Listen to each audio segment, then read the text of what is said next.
this library organizing job was classified as a premium commission, Paimon came mentally prepared, you know? But seeing it in person is something else. Why, if it isn't Cutie and Paimon? What brings you back to Mondstadt? Let me guess. You missed me so much you just had to come visit. Is that it?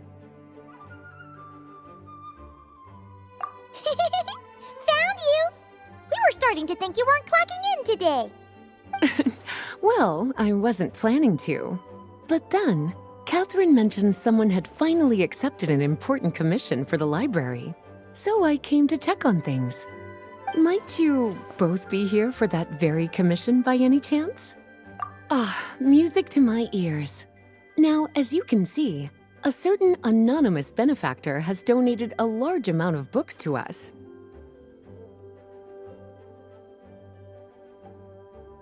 Imagine my surprise when a glance down the book list revealed that each one would be an entirely new addition to our collection. There are books of all different kinds, including quite a few that are banned. Troublesome, I know. So this wasn't an odd job I could trust to just anyone.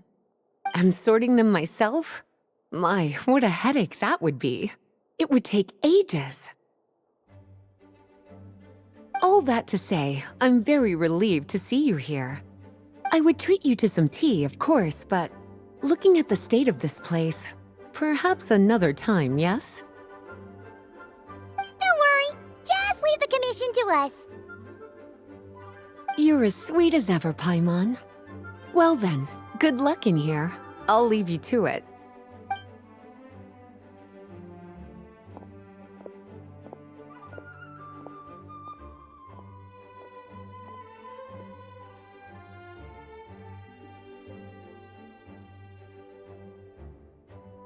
Finally! We made it to the last stack! What even are some of these books? A Hilichurl's Guide to Running for Your Life? Do Hilichurls even read? Oh, and Basics of Whopper Flower Cultivation. Who'd grow one of those, anyway? And what's this one? The Little Witch's Dictionary? Huh. That title's kind of suspicious. And didn't we already sort this area? Did you notice it earlier? Huh. Well, witches always make Paimon think of, you know...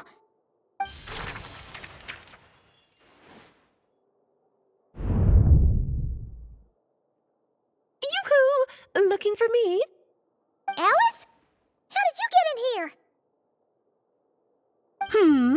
You must not have noticed, Paimon. I wasn't the one who barged in at all. When you opened that dictionary, you entered a mage's domain. What? Ugh! Paimon knew that book had issues. Have you ever read the storybook, The Little Witch and the Undying Fire, by any chance? No matter. At least in name, this book was written as a dictionary for the other one. The actual contents of the two aren't related at all, though. That explanation makes things even more confusing. Oh dear. Where should I begin? You know the promise the Hexe Circle made to Varka at the Tripartite Conference, yes? Namely, that in Mondstadt's greatest time of need, the mages would return and lend their aid to the nation? Well, waiting around for danger to descend upon the land isn't exactly our style. Rather than a scenario where we jump in and save the day out of nowhere, it makes more sense to lay the groundwork over time. That's how Em put it. Besides, who knows when such a crisis could occur? It could be in the next life, or even tomorrow. Preparation is crucial. So, I gathered the mages together to write this dictionary. Of course, it had to be under the guise of being related to that storybook. Otherwise, I would never have been able to get them in one place. Well, we looked into Barbie's scryglass and came up with a series of tasks tailor-made for the people of Mondstadt. They're all in this dictionary. Striving toward a common goal, overcoming obstacles alongside trusted companions, becoming better versions of ourselves. That is the best defense against what dangers could lie ahead. Oh, you make it sound like something bad is actually about to happen. Now, I never said that. But still, we are talking about trusted companions here, Paimon. And when we speak of a person who could be considered a friend to all in Mondstadt, I'm afraid the pool of options consists of but one. Wait, the huge book donation? That was just an excuse to get us here, wasn't it? We had to spend ages sorting through them, you know. Oh dear, I never could have imagined you would need to go to such trouble. Uh-huh. Sure you didn't. Well, this is an important book. I couldn't just bring it into Teyvat without taking any precautions. Much better to hide it in plain sight, you see. That's why I donated all those other books to the library. Besides, it's not like this is a bad thing. Just think of it as an excuse to reunite with old friends, and as a favor to your dear Aunt Alice. Okay. If the goal is to help the people of Mondstadt, then we're in. We'll take the dictionary. And the next time we run into our friends, we'll pass your tasks and stuff along, okay? Wonderful. Then I'll let you get to it. Have fun!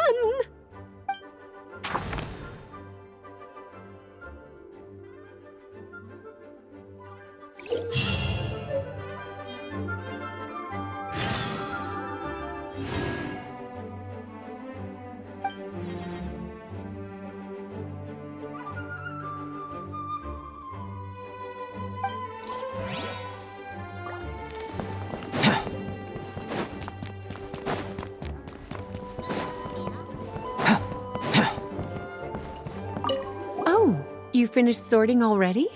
That went much faster than I expected.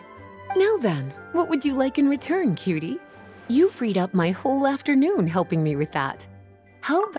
So you noticed too.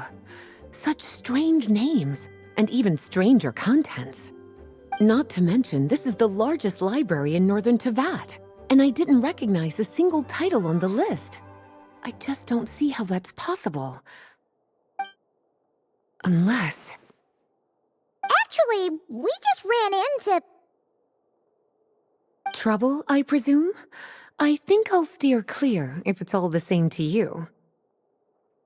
Besides, if a book exists in this world, then there's a place for them in this library. Better for them to remain here than end up in the hands of someone more suspect. Anyway, here's your payment. Thanks again for all the help.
I'll take that as a yes, then.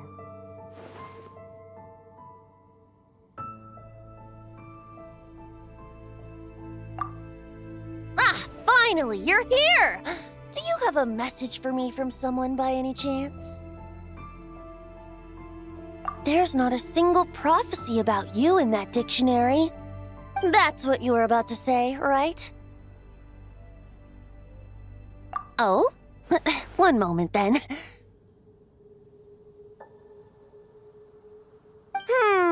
Your curiosity seems as strong as ever, Barbeloth. Alas, my future will have to remain absent from your dictionary.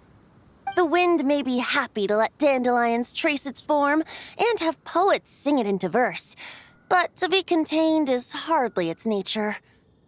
So, dear Barbeloth, please do set your pen down.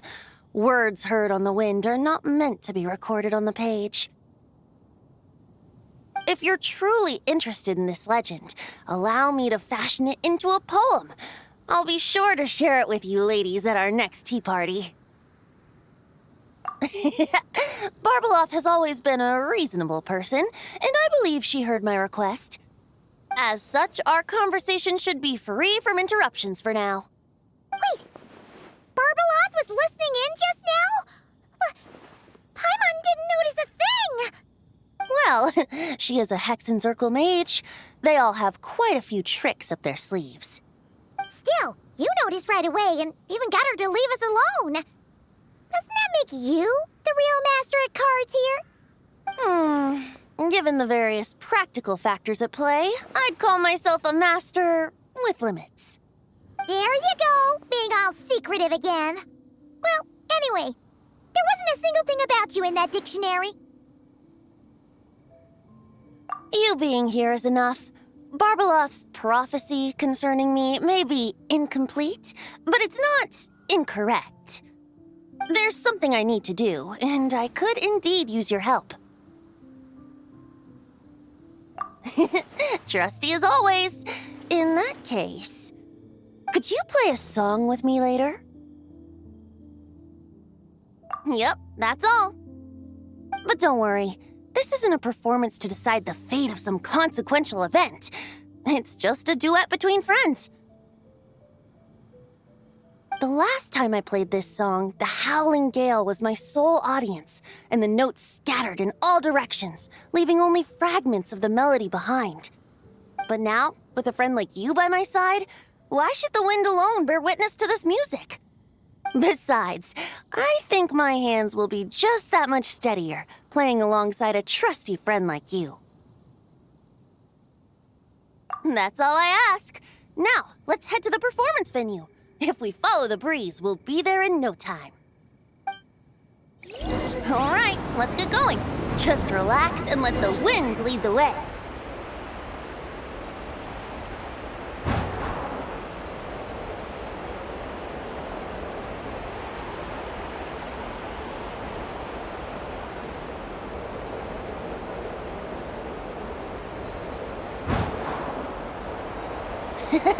No need to hold your breath. In and out. Easy does it. I let the birds know we would be coming, so we won't run into them.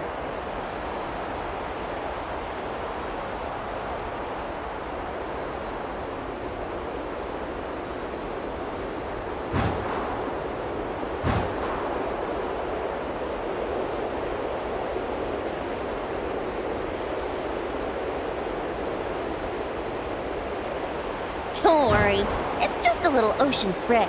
You won't get soaked. Ah, the delightful sea breeze. Go on, breathe it in.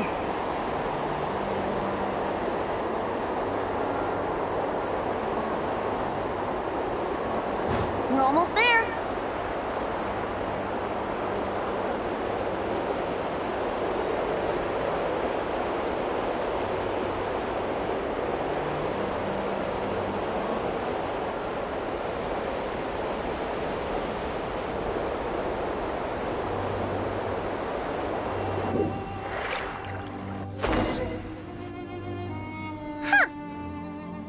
Looks kind of familiar.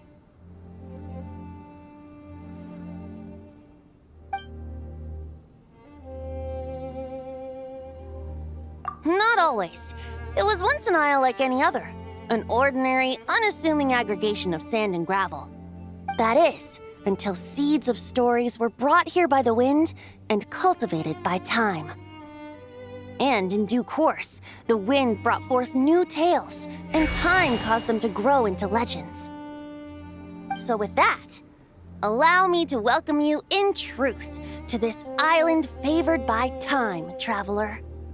This is the place where time and wind met in the distant past. Whoa. You suddenly sound so serious, Tone Deaf Bard. Paimon's not sure she's following this conversation anymore either. Fret not, dear Paimon. The best stories always start with a bit of suspense and intrigue. I told you about this before, remember? About how I encountered time at the Thousand Winds Temple and received some help? Well, It was because of Time's help that those first winds of freedom were able to blow so strongly. But forceful gales like that are most suited to wiping things clean, not helping things grow.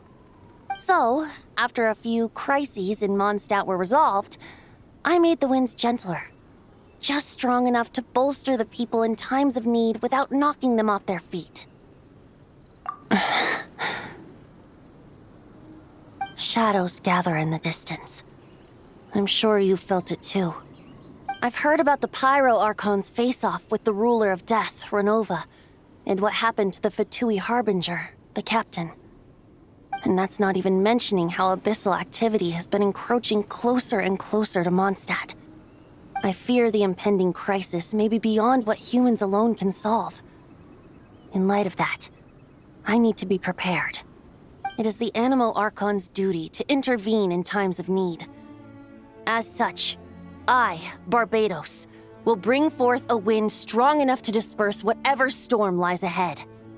But if I whip up a gale of such strength in Mondstadt City, it would just turn the place upside down. Clothes, hats, the flowers that rest on people's balconies.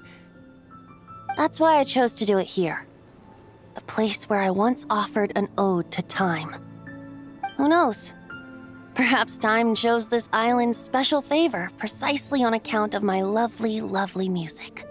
Wait, so is this place really that special? It sure doesn't look like it. There's a tide that ebbs and flows, and a bunch of birds that come and go. It just seems normal. Time's impact on things isn't limited to what the eye can see. Think of it like a ripe sunsetia. If the outer peel remains intact, it's nearly impossible for the average person to tell whether the fruit inside is ripe. But even the tiniest hole in said peel will cause the fruit to rot, starting from that spot. Nestled in the hands of time, not one blemish marks this island's peel. Thus, time's influence on its very essence remains hidden to all. At the most fundamental level, of course, all things that lack time's favor will be erased at some point. But with the power that remains here, I can leverage time to draw a boundary around the wind. That way, the outside world won't notice a thing, no matter how powerful of a gale I whip up here. Of course, as the one requesting help, I should offer something in return. That's why I invited you here, traveler. So we could perform an ode to time together. Just let me know when you're ready. Oh, and I can lend you an instrument if you need one. Great. Let's get started.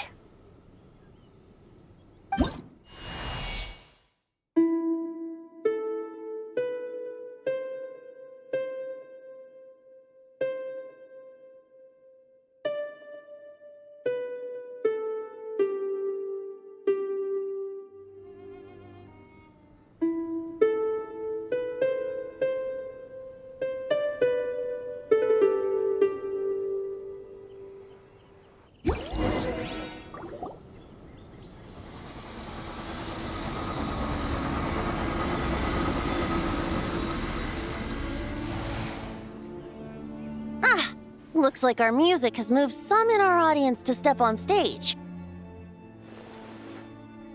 But that's against concert rules, so let's usher them out. I understand your love for music, of course. But for now, I'm going to have you leave the premises. Coming to be Midnight Phantasmal. Yeah, let's play. All right, that should do it. That was an exquisite performance, traveler. Thank you.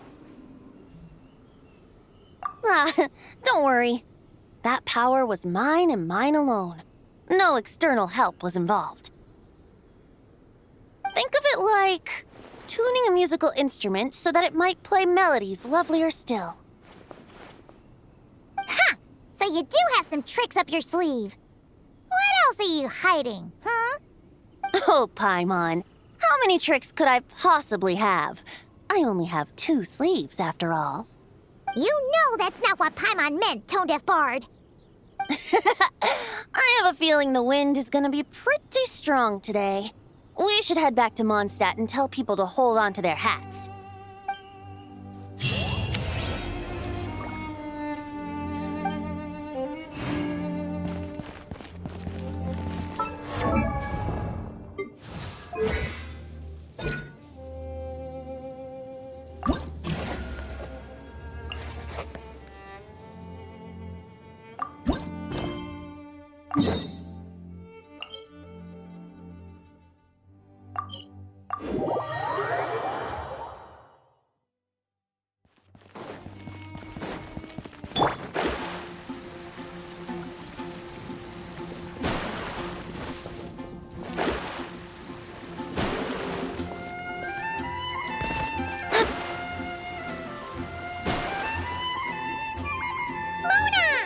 We have something for you. Oh, Traveler Paimon! You're full of energy today. You have something for me, you said? Is it some quick and easy way to make Mora by any chance? Well, actually, it's some kind of task from your master. Yeah, that's a hard no. But I guess I don't have a choice, huh? An enterprising spirit is important and all that. I just know it's going to be torture, though. I know that old hag all too well. Why don't you just take a look first? Huh. This book doesn't seem so special to me. Whoa! Letters just fell out of it. Oh, maybe she's trying to reconcile with you? No idea. Either way, it looks like I'm supposed to open these 3 letters in order. Well, let's start with the first one. If this is her task, it should be okay for us all to read. Come on, let's see what this is about. Oh, how long it's been, my student. I'm afraid to report that getting up and about is becoming harder and harder these days. Oh, the sympathy card. She could have tried to make it sound a bit more genuine at least. Remember when I would chase you and you would run for dear life, trying to use that hydro phantom of yours to distract me? Oh, seems like it was just yesterday. Now you're off on your own, and I laze the days away in my rocking chair. I really should get some exercise again. Well, then get it some other way, you old hag. Now, I'm sure you're curious as to the purpose of this letter. And to that, I say this. If you want to learn how to predict the fate of an entire kingdom, or even the entire world,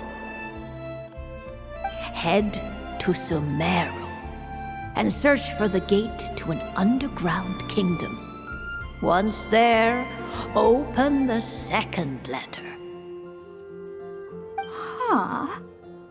But she knows how to lure people in, that's for sure. Is she serious about passing on her secret technique? Guess she really is getting old. You two have such a weird dynamic. When you talk about sentimental stuff, you fight. But when it comes to dry academic stuff, you get all emotional. Anyway, this gate to an underground kingdom sounds familiar. Wait, you've heard of it? Yeah, it should be the same one we're thinking of. Perfect. I don't even need to investigate then. Oh, that means no hired guide, no lodging, no shelling out Mora left and right. Come on, there's no time to waste. Let's go. And since you didn't mention a transportation fee just now, Paimon's guessing that means... Yep, same method as usual. Let's go.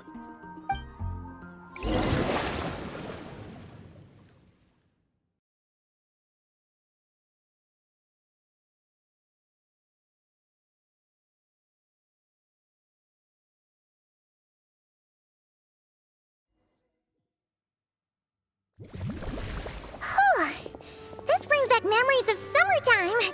It's actually kind of refreshing. So, this is the gate to the ancient kingdom of Conria. I'm sure a lot of secrets and tragedies lie behind it. Well, let's open the second letter. Let me see here. Yep, it's this one. As the ancient Sumeru saying goes, rote knowledge bears no fruit until it is watered with the showers of wisdom. With that in mind, there is a phenomenon in this land known as the Sign of Apausha. It is a celestial mark that burns in response to an all too ardent desire for the truth. In that sense, perhaps it's more fitting to call it a sign of truth instead. The records of this ancient kingdom state there are several large subterranean lakes in Conria, clear and calm as mirrors, whose surfaces reflect the true stars. This is because the sign of truth created in the water is able to bypass the false sky and connect to the outer universe. I had no idea. To observe the gravitational forces and influence of celestial bodies, one must be able to see past the false sky. Only by obtaining these cosmic parameters can one predict the fate of this world. Now, my task for you is as follows. Open a sign of truth in front of the gate to Conria. The rest is a bunch of stuff about the ceremony the old hag came up with to summon this thing. Yeah, all these planetary trajectories and runes. Paimon's not even gonna try to make sense of it. So, what do you say, Mona? Are you gonna attempt it? Well, I hate to admit it, but it looks like the parameters she came up with could work. Frankly, this prospect is quite exciting, and heading back now will just cost me another night of lodging, so no better time than the present. Emissaries of the enduring stars, wanderers over ecliptic and equatorial plains, radiant celestial brethren. Traverse the twisted paths of the cavernous void. I, Mona Magistus the Astrologist, invoke the power of Hydro to balance the scales.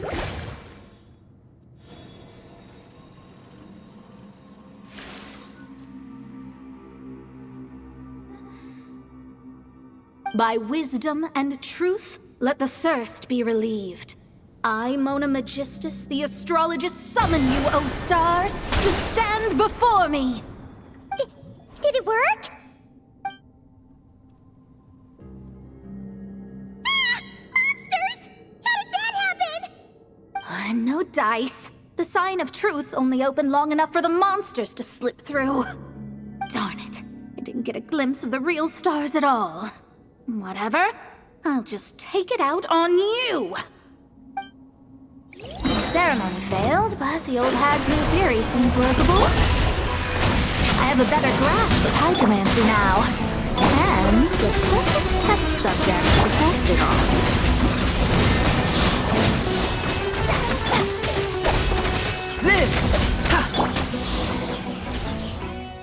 Phew! That's that! Well, the old hag said to open the third letter once it was all said and done. But I couldn't make it work. So, should I still open it? You know, Paimon thinks she understands your dynamic a lot better now. Look, she didn't say you had to successfully complete the ceremony, so you can open it. It'll be fine. I guess. All the same, I doubt she has anything nice to say. If you're reading this, it means you attempted to open the sign of truth. Seriously, I can't believe you actually tried it. What are you laughing at, you old hag? Conria was home to several lakes of stars, rendering the fabric of space in that area comparatively unstable. As a result, attempts to break through the firmament through non-physical means were more likely to succeed. In any case, I knew this place was well hidden and wouldn't be frequented by too many people. As such, any negative effects of failing to open the sign of truth would remain small scale. And of course, as my student, I felt sure you would have the chops to deal with the abyssal creatures that roam beyond the false sky. Even if you couldn't beat them, I am certain you could outrun them. You always were fast on your feet. Connecting hydromancy to the kind of wisdom that quenches thirst. Truly, my genius knows no bounds. The practical application of the scry glass has also reduced disturbances caused by the false sky. I'd like to see Alice try and top that.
Given previous results, I should make a few adjustments to the experiment and ensure that the materials and equipment are all in order. As for the potion I need to make... Oh, Traveler, Paimon, what brings you here? We're here to help with your task. We wanted to see if you could use some extra hands. My task? Oh, you mean the one Mr. Albedo told me about? The one from the Hexen Circle? Well, you're just in time. The experiment is ongoing, and I was just about to work on it. Ongoing? So, you've been working on it all this time? Yes. It aligns with other research topics I've been working on, so it hasn't been too much extra work. Still... What? Is there a problem with the experiment? I've been unsuccessful so far. Oh, so it keeps failing, huh? It's not as simple as just failing. The whole theoretical framework behind this task is a bit more complicated than I imagined. Oh, right! You still haven't told us what kind of experiment it is. One meant to develop a potion that can transform sweet flowers into a variant 16 times its normal size. That is to say, the formulation of Botanical Augmentation Reagent Type 4, Iteration 7. As you can probably guess, this is my 7th time running the experiment. Wow! So, basically, we need to make growth serum. Or the 7th version of one. Well, yeah, that's about right. This is my 7th attempt. But I didn't make many adjustments to the formula this time, because both the theoretical principles behind this experiment and the products of the process prove there's nothing wrong with it. But you haven't succeeded yet, right? Yes. I'm thinking that it's not my current formula that is wrong, per se, but rather, some other key element is missing. Oh! Then Paimon knows just what to do. Well, that's why we're helping out. Wait a second! Paimon is not an ingredient! We could try. It's just... I would need to adjust the ratios in the original formula, and that might make the potion even more unstable. No! We are not trying that! Just show us the original! Here it is. That said, I'm still missing 2 ingredients. Now that we can help with.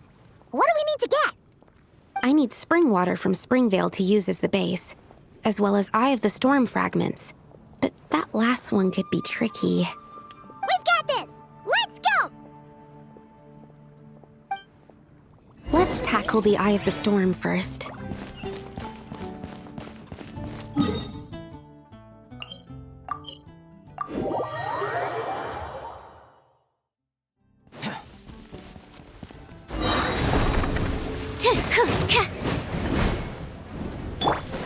By royal Burst forth! Shadows of Fate!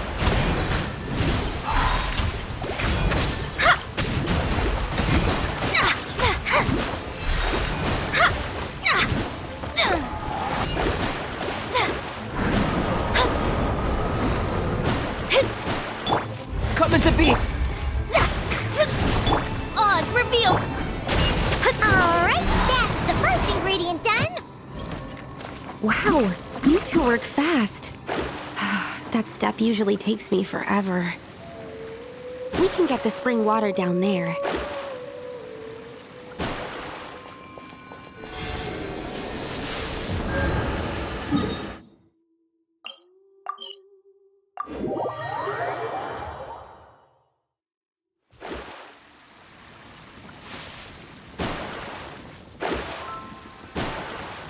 The high quality of Springvale's waters makes for a stable potion-making ingredient.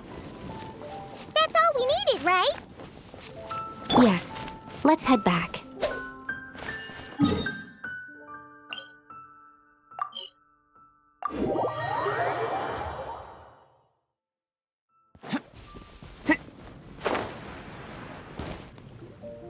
All right, the ingredients are ready and the cauldron is just over there, so we should be good to go. But, Is something wrong? No. It's just...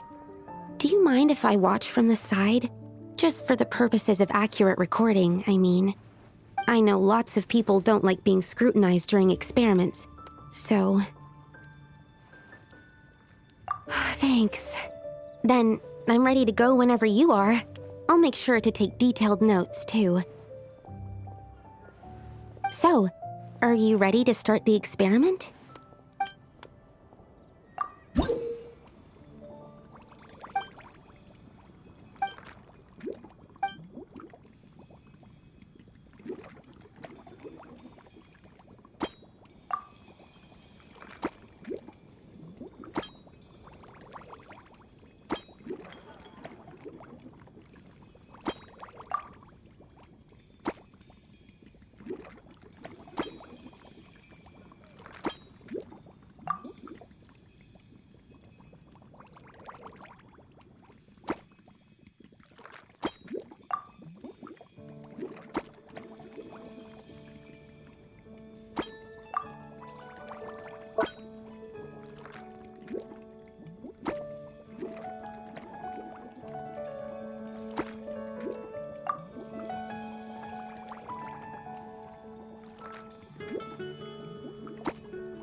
That's it. Your execution was perfect. Really? Yes, I don't see any flaws in the brewing at all. Let me extract some and test the product's composition. One moment. Yes, like I said, flawless execution. The potion is perfect. It's exactly what I was expecting. So? Was the 7th time the charm? Upon examination, it seems identical to the previous 6 iterations. Oh! Wouldn't that make the results identical? Not necessarily. Experimental outcomes can differ even with similar variables all around. You never know what the result will be. That's what makes experiments valuable in the first place. Come, let's test this thing out. I planted some sweet flowers beforehand which we can use. We just need to douse them with the potion and see what happens.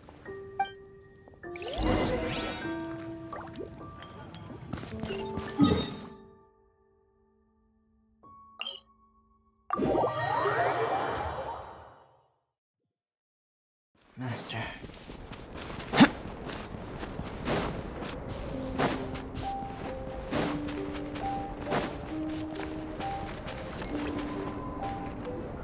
Alright, we poured the growth serum on the flowers.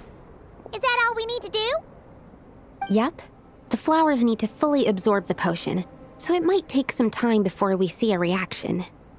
What happens then? The flowers will grow in size while maintaining their original appearance. But then, when they reach 12 to 14 times their normal size, this will prove more than they can bear. As if some upper limit has been reached, they will wither and rot, assuming unnatural forms until nothing is left of them but liquid. Wait, what? So there's a problem with the growth serum then? No, I've adjusted the formula time and again, resolving all kinds of issues that arise when inducing small plants to grow larger. Issues like ensuring that the leaves don't get too large, strengthening root diameter and load-bearing capacity, calculating how the increase in surface area might affect sunlight exposure and nutrition. So, why isn't it working then? Because the flowers cannot transcend. As above, so below, is one of alchemy's guiding principles. Alchemy seeks mastery over matter, but this world has its limits. It's like a specification etched into the law that governs all things. Part of the purpose of doing multiple experiments is to determine if this specification is stable.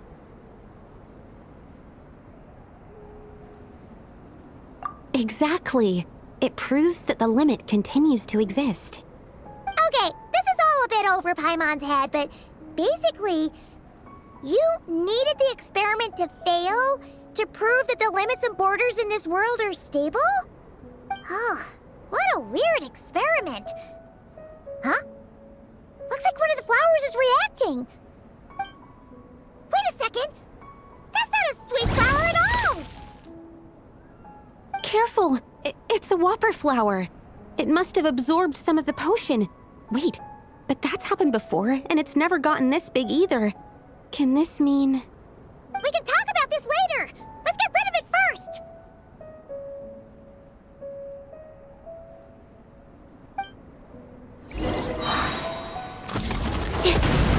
Animal hypostasis emulation! Absorption! Decided by destiny! Burst forth! Moment of birth! Ha! Think you can get away? Shadow Raven! Let night! Coming to be!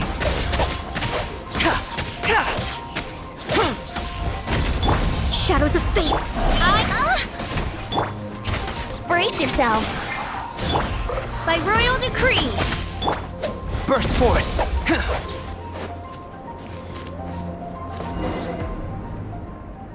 Phew! We did it! Even at that size, a whopper flower is just a whopper flower. But, was it supposed to get that big?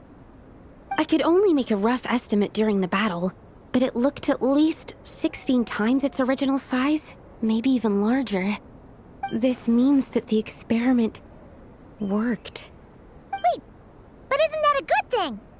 I'm still not sure what the implications are, but if further attempts succeed in reproducing this result, that means that something's different. Perhaps the limits and laws of this world are changing due to some unknown factor. I can't say if that's good or bad, but from an alchemical perspective at least, expanded boundaries means that more possibilities are now open to us. Either way, this brings my task to an end. Seems so. That said, it could also be an effect of the person who made the potion. There could also have been something special about this particular whopper flower. There's a lot that still needs to be confirmed, so I suppose this task opens the way for further questions. Well, we're here if you ever need some help.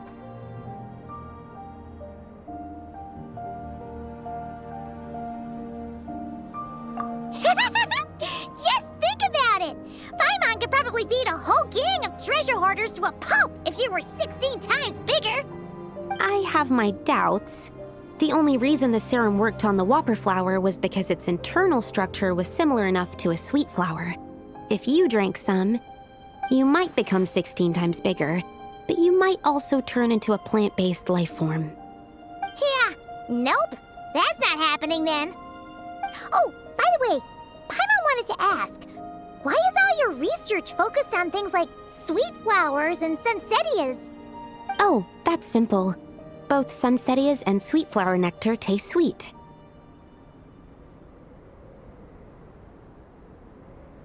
So in that sense, accidentally making a whopper flower 16 times bigger comes with a hidden benefit. Because whopper flower nectar... Tastes exactly like sweet flowers? That's right. Once I've extracted the sugar from the nectar, I'll give you some. You get it!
Razor over there with...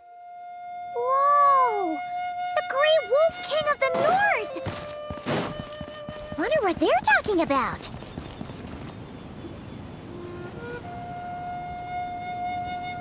Razor!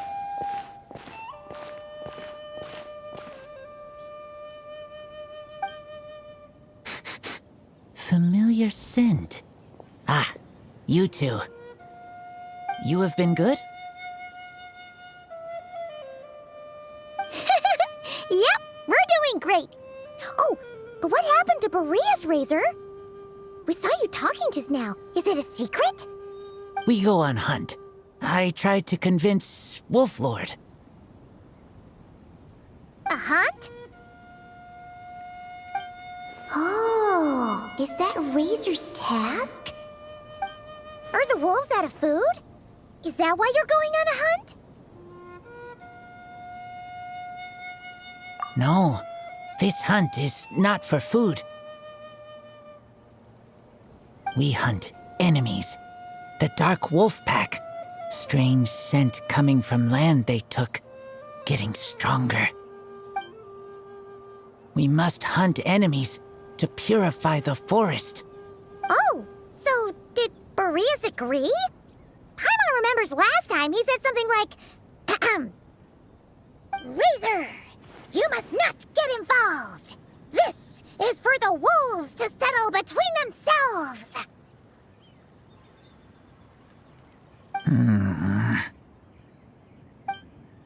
Oh, sorry, Razor. Paimon didn't mean to dig that up again. It's okay. I know Lupacall means no harm. Besides, teacher taught me how to talk to Wolflord. Lisa taught you how to talk to him? Oh, like she told you what to say? So that means you got him to agree then, right? Yes. Words were hard, but I did it. Ha! So you actually managed to convince that giant, stubborn old fella. That's super impressive, Razor. Dark wolves are enemies of the whole world. Teacher said this is not wolf problem. This is world problem. And Wolf Lord agreed.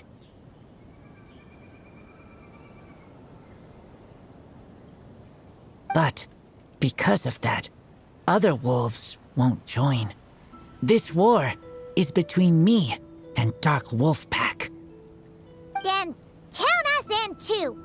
Those awful Rift Hounds have been getting on our nerves for a while. Thank you. Help makes for easy hunt. Speaking of, how is this hunt gonna work? We set trap. Chase dark wolves here, into trap. Then Wolf Lord pinned them down, and we finish hunt. Tell me when ready. We start hunt.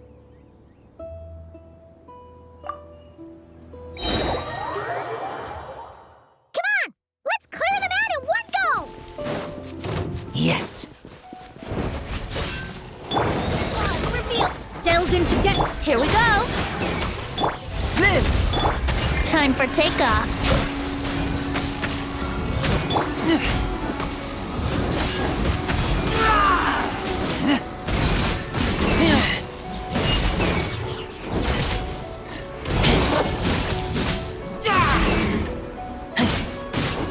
Get back!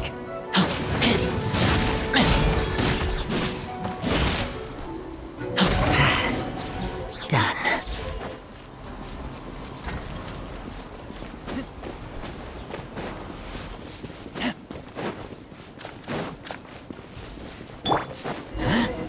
Why are Lupacol here? Oh no! The Rift Hounds are attacking them! We gotta get rid of them quick!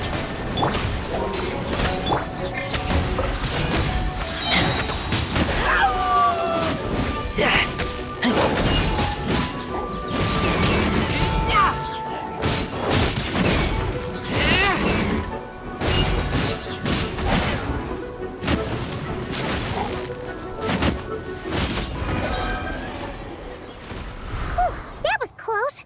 Good thing the wolves were there to help. They intercepted those Rift Hounds for us, and even drove them away. But this isn't wolf problem. You're doing this to help your Lupacol, right? Well, they want you to be safe too. Paimon bets they went to the Wolf King and said, "Listen here, this isn't just our Lupacol's problem. This is the world's problem!" And then rushed over to help. Lupacol is Lupacol. I am human, but I do not need to be wolf to be Lupacol.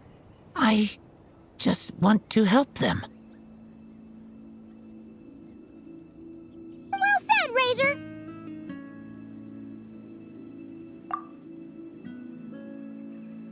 You think so?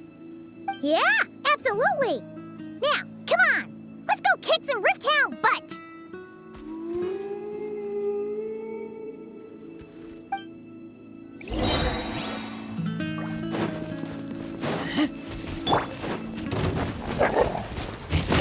Live!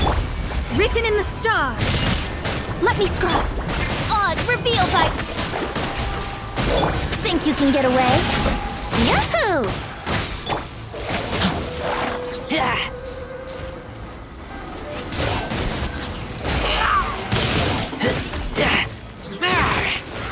Keep back!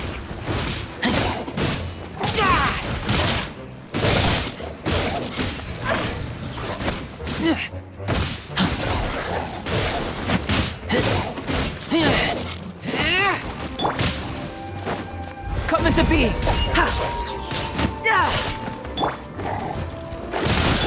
By royal decree.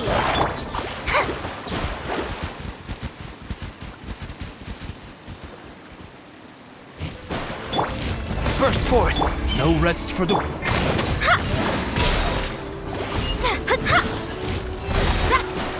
Delve into destiny.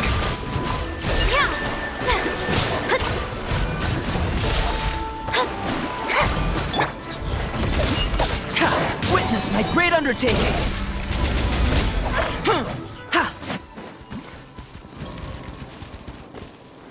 Look! The rest of the Rift Hounds are just up ahead! Get ready! For Lupacol. For Lupical! On me. Burst forth! Keep back!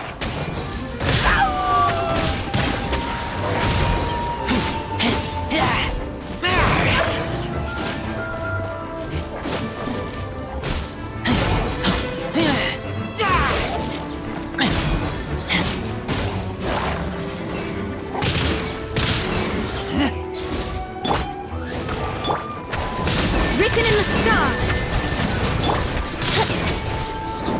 Time for takeoff. Yahoo!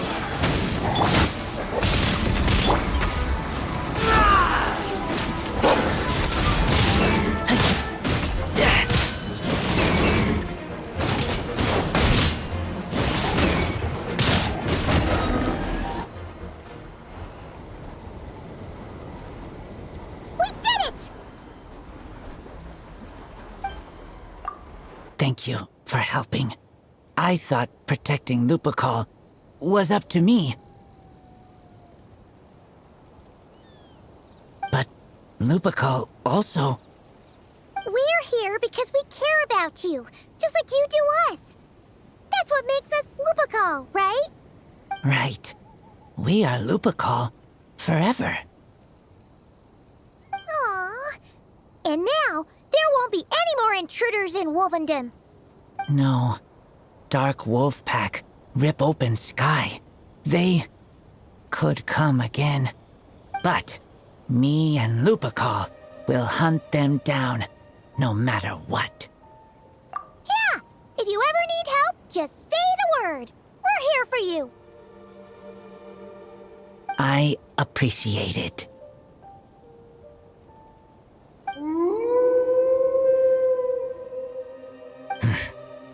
They call for me. Sounds like they want to make sure you're safe.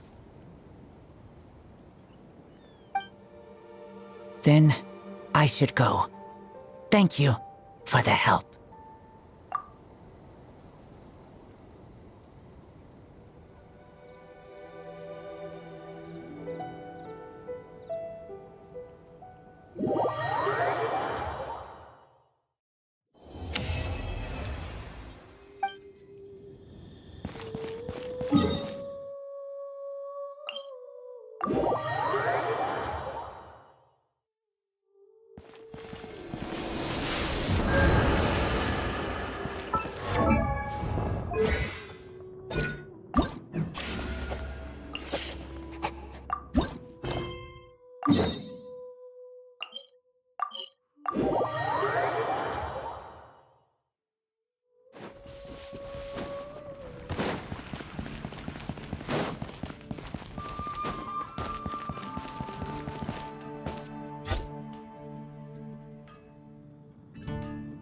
Ad Astra Abyssosk.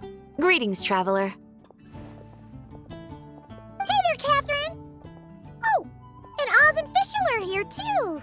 What a coincidence! All things in this universe must plunge into darkness. 'Tis only natural that those who seek light should cross paths in the realm of dawn. Mein Fräulein means to say she's happy to see you both. And I feel the same. It's been quite a while, Traveler and Paimon. You're here just in time. Yai Publishing House has a commission for you, traveler. An editor is here to discuss the details in person. Much of the information was kept from the Guild for business reasons. All we know is that it has something to do with the author of the Legend of the Shattered Halberd. What? Surely you don't mean... Wait, is this author really that important? What if we weren't here? Or if we decided not to take the commission? The editor would just be wasting their time. In that case, it'd be a free trip to Mondstadt where one needs only pass some information along. That's an opportunity most would fight over. In any case, if the commission is of interest to you, the editor is waiting at the Good Hunter. Just look for the man dressed in Inazuman clothing. Hold on! Halt thy steps, good traveler! Fate cast you upon the tides of the world, but not for you to stand alone in the face of its desolation. Nay, you step forth onto the path of the Immernachtreich. What mein Fräulein means to say is, she would like to go with you. Wow, you seem really jazzed about this commission, Fischl. Do you have some kind of insider information? Well, let's head to the Good Hunter to meet with this editor then.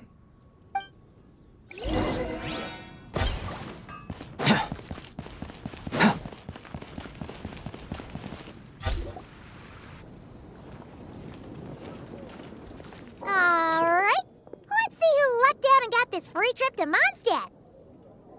Wait, you're Shing. Oh, Genyu's editor, Onodera. Traveler, thank you for all you've done for us in the past. I come here today with a commission from Lady Yai, with which I'd like your help, should you be willing. Oh, and might I ask who this person dressed like Princess Fischl is? You have the pleasure of speaking to our eminent person, Fischl, Prinzessin de Vertelang. Mein Fräulein means to say that her name is Fischl, and that she is most pleased to meet you. Yep, this is Fischl. She's a reliable adventurer, and she's here to help. Yeah, I, kinda got that the first time. Since thou hast learned my name, understand this. To speak it is to be absolved. Praise it, therefore, and thou shalt earn thine salvation. Mein Fräulein means to say, she... Ah, I see. I completely concur, my lady. Remembering names is simply basic etiquette. And if you might lend me succor in solving this problem, I shall indeed praise your names to the heavens above. As many times as necessary, in fact. You understood Fischl language before Oz could even finish translating. Well, let's get down to brass tacks then. Now, have you heard of the author Mr. Nine? He's famous for writing the legend of the Shattered Halberd. Flowers. What was that, mein Fräulein? Flowers for Princess Fischl. That's what Mr. Nine is actually famous for. Mein Fräulein means to say, even should the creator be cold and unmoving, the Prinzessin and her Immernachtreich's resplendence might yet compel them to weep. Well, sure. The author of Flowers for Princess Fischl, Mr. Nine. He sent a letter from Nodcry asking for help, and he seems to be in bad shape. So ask the Adventurers Guild or a local mercenary to find him. Seems pretty simple to Paimon. Where it's so simple. But here's the problem. We don't know anything about Mr. Nine. What he looks like, how old he is, where he's from. He's only ever communicated with us via letter, from addresses all over Teyvat. And he's never showed up to our annual meeting or events. Not once. So, what are we supposed to do? Well, we'll need to investigate Mr. Nine's identity, that's for sure. We did a bit of digging ourselves, and we realized that ever since completing the Shattered Halberd series, Mr. Nine's handwriting began to change. His initial editor has decided to retire to focus on his own writing. And he didn't have much to add either. Whatever hath once existed in this world is enshrined in the memory of the Prinzessin de Vertelang, to endure unchanging in her Immernachtreich. For from the sacred primordial words flow the wellspring of all cause and consequence. Mein Fräulein means to say that... Yes, we had the same idea. So, we tracked down the original manuscript of the Legend of the Shattered Halberd. Aw, man! Genyu's gonna be so mad he missed out on this. Wait, you didn't need Oz to translate this time either, Onodera.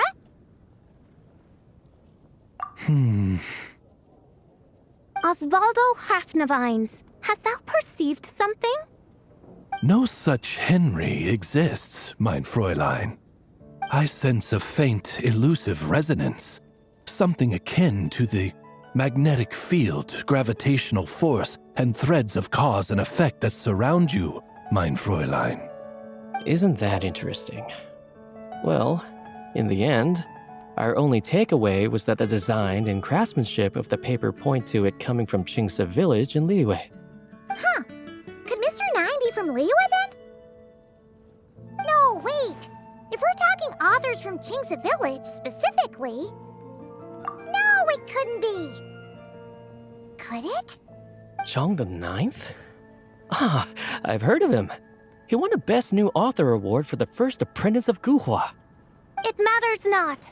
Though the Saint of Tears and the Saint of Atonement perform manifold labors on divergent principles, their power flows but from a single source. Mr. Onodera, if you please. Wait, Oz? It's great that you trust Onodera and all, but we're still in the dark over here. You speak true, mein Prinzessin. Even if Chong the Ninth doesn't turn out to be Mr. Nine, he's still an author, and he could have had contact with him. I think it's a good place to start. Yeah. Well, either way, I appreciate the help. I'm counting on you. Is there anything else we should know about Mr. Nine? Well, according to some readers' Q&As and his author's notes, he has a receding hairline, a slight pot belly, he doesn't like sweet things, and his heart is on the right side. Or was it the left? No, it was the right.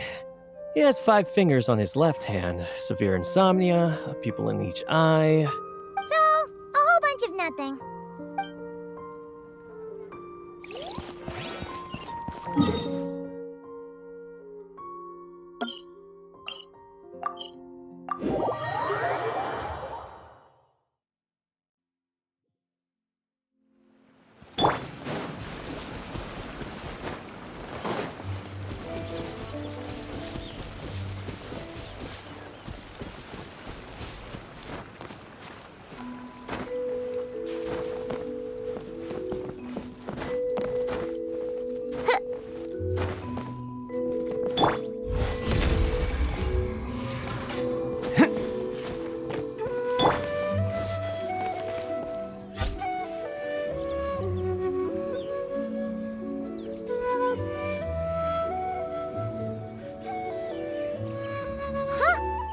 Chong the Ninth isn't home. It doesn't look like there's anyone around we can ask either. Shall we wait? Seems like that's all we can do. Still, could his absence mean that he really is Mr. Nine, now kidnapped and sent to Nodcry? Perhaps we should have a look around his house. Barging in without permission seems wrong. But if he really is Mr. Nine, then... Okay, let's do it.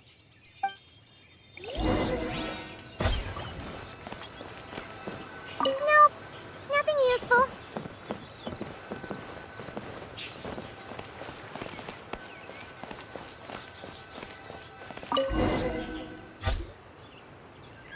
Just seems like a bunch of ordinary stuff. Nay, I, the Prinzessin, have beheld the mystery of the universe enshrined in these specks of dust. What hath been revealed is the very fount of wisdom. Ever does it flow toward the shores of truth. Mein Fräulein means to say, she thinks this is a clue.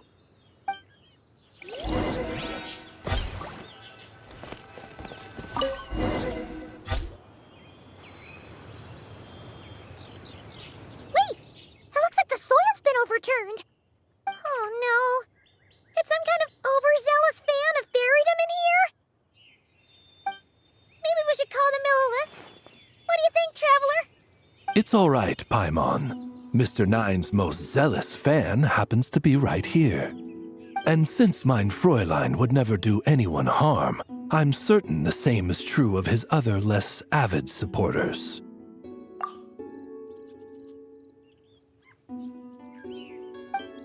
What is the meaning of this? I'm calling the Millilith. Chung the Ninth! You're not dead! Or kidnapped! What are you even talking about? Oh, wait a second. You're the ones who came here with that young lad from the Guhua clan. Yes, I remember. I'm guessing this is a misunderstanding then. The question still stands, though.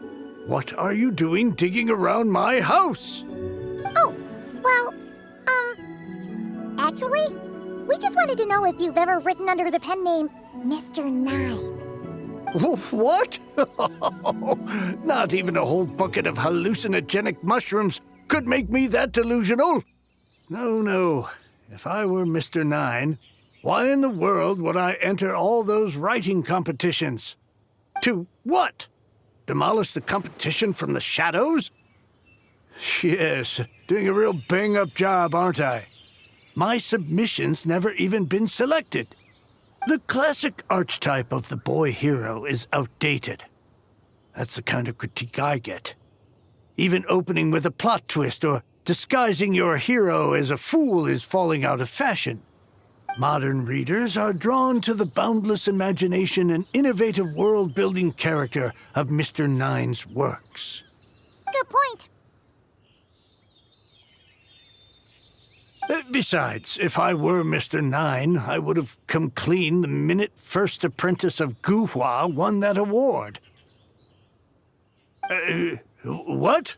That old beggarly Chong the Ninth is Mr. Nine? No, there must be some mistake. What a sight that would have been. Yeah, and when we were here with Shinjo that one time, you talked up the legend of the Shattered Halberd a lot. If you were the one who wrote it, that'd be like Jean complimenting herself for being a good knight. It just doesn't add up. In any case, while this gentleman isn't the Mr. Nine we're looking for, I sense something of interest on his person. It's a peculiar signature, the same threads of fate I sensed on you, mein Fräulein, and on the manuscript. I believe the traces are related to Mr. Nine, and it appears I can track them. Hey, that's perfect! Once we head to Nokrai, you should be able to find Mr. Nine, no problem then. But back to the signature. What were you doing before this, Chong the Ninth? Oh, well, I ran out of manuscript paper, so I went to buy some. I'm particular about that kind of thing. Creation of literature demands the highest quality. Ah, no wonder. Mr. Nine uses the very same type for his manuscripts. Huh, that explains it. Thanks, Chong the Ninth. We should get going. I'm not quite sure what I did, but you're welcome, I suppose. Farewell, creator of another world. Though I must say, the laws and narratives thou hast ordained can scarce compare to the dream dust sedimented in the Immenachreich. Mein Fräulein means to say, your writing isn't... I mean, mein Fräulein offers her thanks.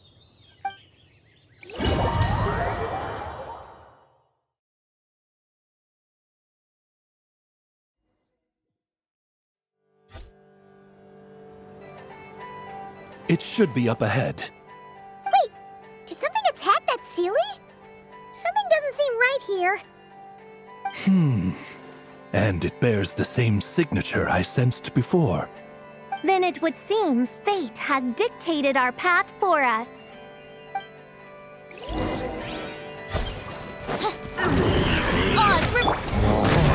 Shadows of fate! Think you can get away?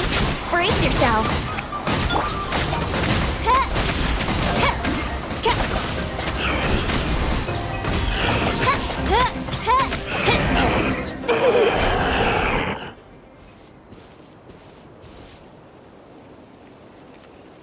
Huh.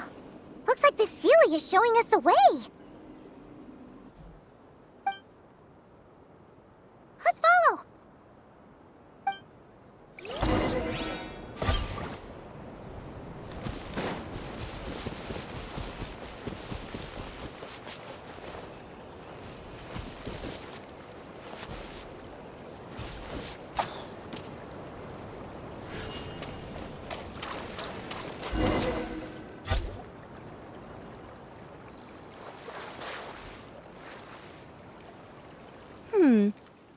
you doing here? Wait, that voice. It's Nicole! Also, that should be our line. We were looking for Mr. 9 and our search led us here, but now it seems we've found you instead. Ah, I see. Well, Mr. 9 is right here. Hello. What bizarre demarung is this? Never in 1,000 sunsets have I heard of such a thing. In truth, I too aspire to be an author. But I'm also partial to direct communication. Talking is rather inconvenient by comparison. And as I'm sure you can understand, writing things down is even more tedious. I thought perhaps if I found someone with whom I could share my ideas, it might give me the same release as writing. But then those stories would never see the light of day, which would be a shame. So, I tracked down an old Seelie friend of mine and told her all the stories I was imagining. Then, I sent her to find people with similar aspirations to write them in my stead. We even came up with several character traits to lend a certain authenticity to Mr. 9. A receding hairline was one of them, I think. Yep, I'm the one she roped into all this. Come now, it was beneficial for you too. By inhabiting those authors and mobilizing their language faculties, you were able to hone and eventually recover your capacity for speech. And anyway, an angel has always functioned like a sort of a flash of inspiration in someone's head. I'm sure it was like stepping into old shoes. So you, what, possessed people? Isn't that kind of intrusive? Oh, it's fine. She did it while they were sleeping. As long as the person is someone who dreams of creating worlds of their own, this inner writer within them will automatically awaken. Wait, but what about the letter and the strange intuitions Oz has been having? Nicole sent me to monitor the situation in Notcry, and it's super dangerous, okay? So I needed some help. It's not like I have the knowledge or power of the heavens anymore. As for your friend over here, well, you see, when writing a story, it's not uncommon to incorporate certain half-true details. For realism's sake, you understand? Yeah, we've seen that before. A real curse was written into an Inazuman light novel once. Indeed. In a similar vein, Mr. 9's stories are full of metaphors, including one for the creation of life. What it describes isn't made up, per se. We just never imagined someone would actually manage to use it. Until you came along, young lady. Mein Fräulein is speechless. So if I may ask in her stead, did she manage to use one of these half-truths in Mr. 9's novels to create me? It was more like 70% made up, 30% true. No, it was 90% made up, 10% true. I thought it was too dangerous, so I changed it. See, I knew you'd never read my books. You don't seem too surprised, Oz. Well, I suppose I've vaguely sensed this since the beginning. Regardless, it is an honor to serve mein Fräulein. Well, once our affairs in Notcry are resolved, Mr. 9 will be able to return home. Yes, just tell them that when you return. I don't want to be your eyes here. It's too dangerous. Oh, but, while you're at it, could you pass a message along to that guy in Chengsa Village? I've been splitting the royalties with him 90-10. His share's been buried in his yard all these years. Wait, what do you use the Mora for? I bury it and then lead people to the treasure. Guiding people is in our nature. It's what I love to do. Feel free to come search for my personal stash someday. I've buried it at the furthest end of the Immernachtreich. I will. I absolutely will. Mein Fräulein? And, I just want to say that I really like your books, Mr. Nine.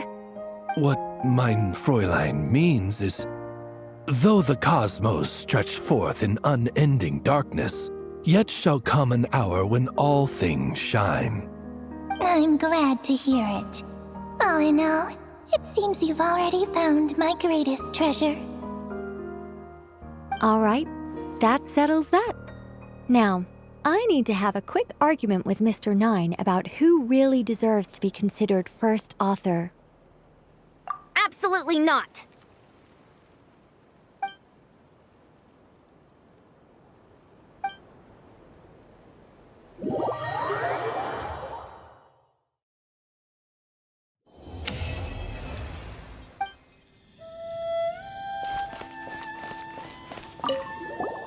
Oh, that's right.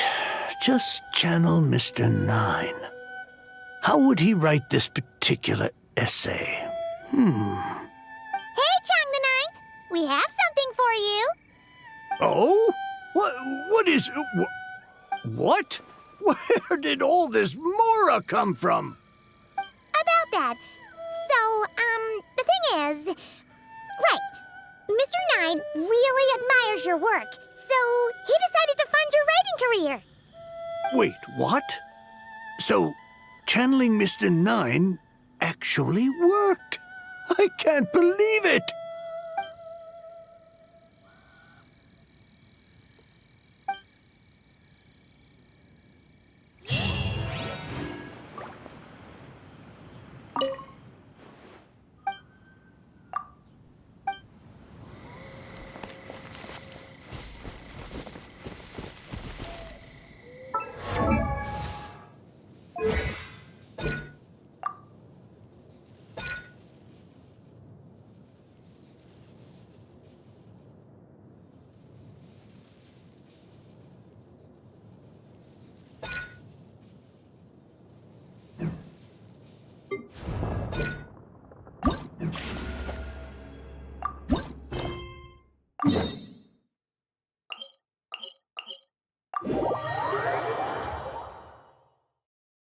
A wonderful sight indeed.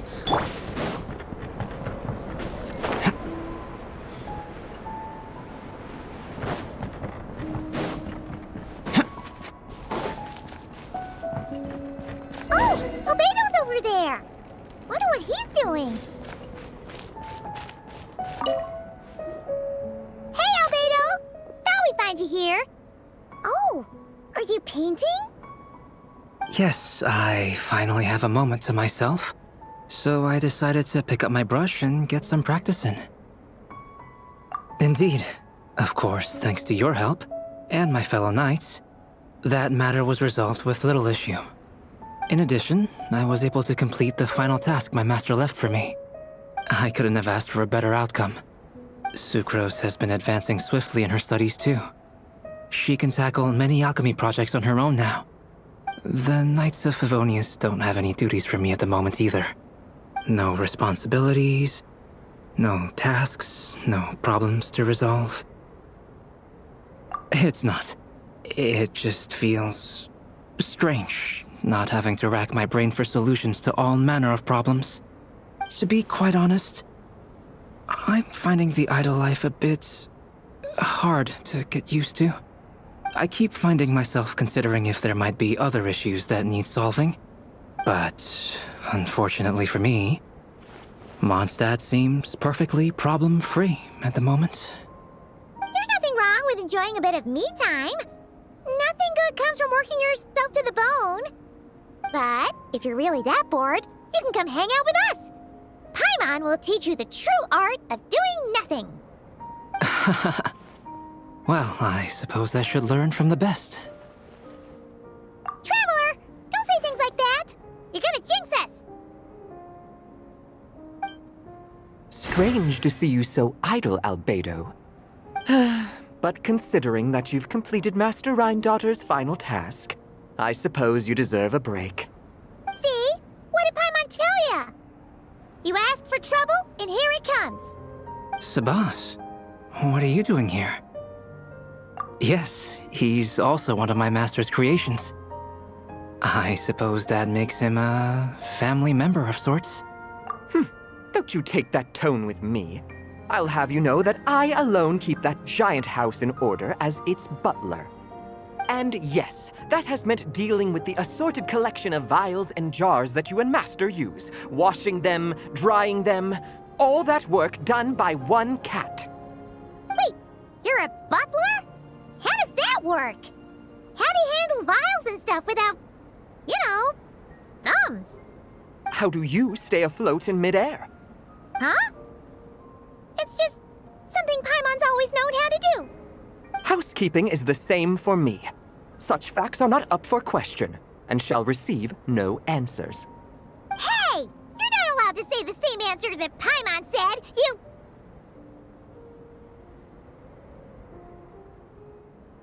Ugh. Sure. But don't expect Paimon to listen to his rambling. Allow me to get to the point, then. I'm here at Master Rhindaughter's request. She has a message for me to pass along. Ahem. Dearest Albedo, in regard to that task I set for you, your discovery of an answer that you can accept is most delightful. Alas, once a problem is solved, mulling it over in one's head loses all meaning. I'm sure the pendulum in your ever-whirring mind is swinging toward boredom as we speak. Might I suggest posing questions of your own, then? Cast the answers you know aside. Instead, embrace the questions you don't. After all, questions have always been more interesting than answers, and much better for passing the time. I look forward to what questions you'll bring me upon our next meeting. And should you come up with ones even I've never considered, all the better. It's unlikely, of course, but do your best. And who knows? If you're lucky, you might just surprise me. Oh, and don't attempt to create a self whose sole purpose is to pose or ponder questions. I've tried it, and it doesn't work. Lastly, I sent Sabas with a gift for you. Do keep it well, all right? Ah, and no need to feed him. He doesn't get hungry. As you instruct, Master. Master had quite a bit to say, I see. That really took a lot out of me. Well, I've passed the message along, so I shan't tarry in this frozen death trap for a second longer. I need to deliver a separate message to Mondstadt at any rate. Huh. Who else would have a connection to Rhindaughter and Mondstadt? Oh!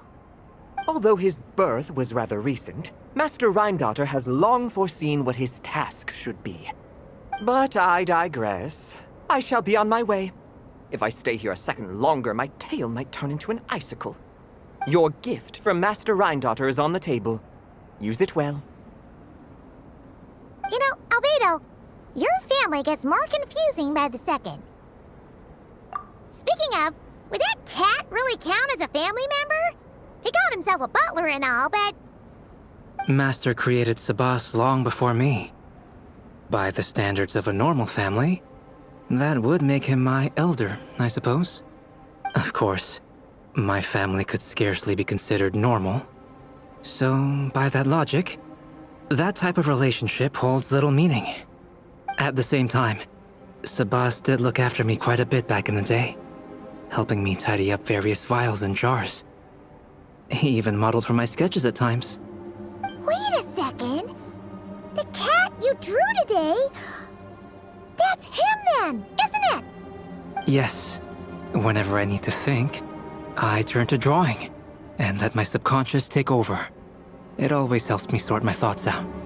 And for some reason, I often wind up choosing a portrait of Sabas. I have drawn so many at this point that it's become second nature. Thus, this leaves my mind free to consider other things. Yeah, we thought it was just a random cat. Guess he was a way bigger deal than we thought. Well, now you know his real name. I can tell you more stories about him sometime, if you like. But right now? The tree takes pride in its most perfect fruit. So complete, so flawless. But you, O Seed of Dreams, do not settle for being the king of a universe, confined to its flesh. I need to think.